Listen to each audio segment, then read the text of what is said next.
Tout d'abord, il faut savoir que la langue arabe et le peuple juif sont des compagnons de longue date et que il existait en Arabie, le berceau de l'islam, bien avant l'avènement de celui-ci, d'importantes communautés juives, comme on le sait, à partir du Coran lui-même ainsi que les hadiths, et que ces communautés étaient très anciennement implantées en Arabie, peut-être depuis les temps bibliques, et qu'ils étaient arabophones, et que bien que nous n'ayons peu de traces d'une littérature qu'on peut appeler judéo-arabe, c'est-à-dire une langue et une littérature arabe pratiquée par les Juifs, il est évident que ces Juifs qui méditaient leurs propres écritures saintes, la Bible et ses commentaires, traduisaient la Bible, traduisaient les textes sacrés en langue arabe, qui était leur langue vernaculaire, c'est-à-dire leur langue quotidienne. Et ce qu'on pourrait ajouter, c'est que lors de l'avènement de l'islam, lorsqu'ils sont rentrés en discussion avec Mahomet, chose qui est attestée par les sources islamiques, ils ont puisé sur cette culture judéo-arabe,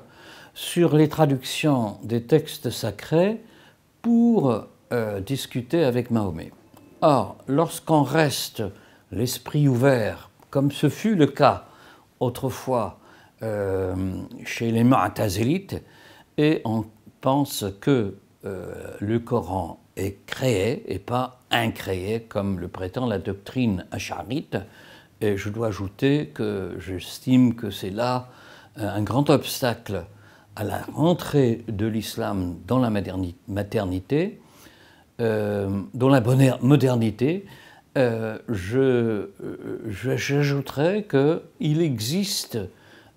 des traces de ces échanges à la lumière d'un arrière-plan judéo-arabe dans le Coran, dans la mesure où d'abord il y a des mots hébreux, à la fois dans le texte coranique et dans le culte musulman, par exemple salat, saum, deux des 5 piliers de l'islam sont dérivés de l'hébreu. Et que les restes des récits bibliques que l'on trouve dans le Coran ont été très probablement relatés par des juifs selon leur traduction traditionnelle, ancestrale de ces textes en langue arabe. Et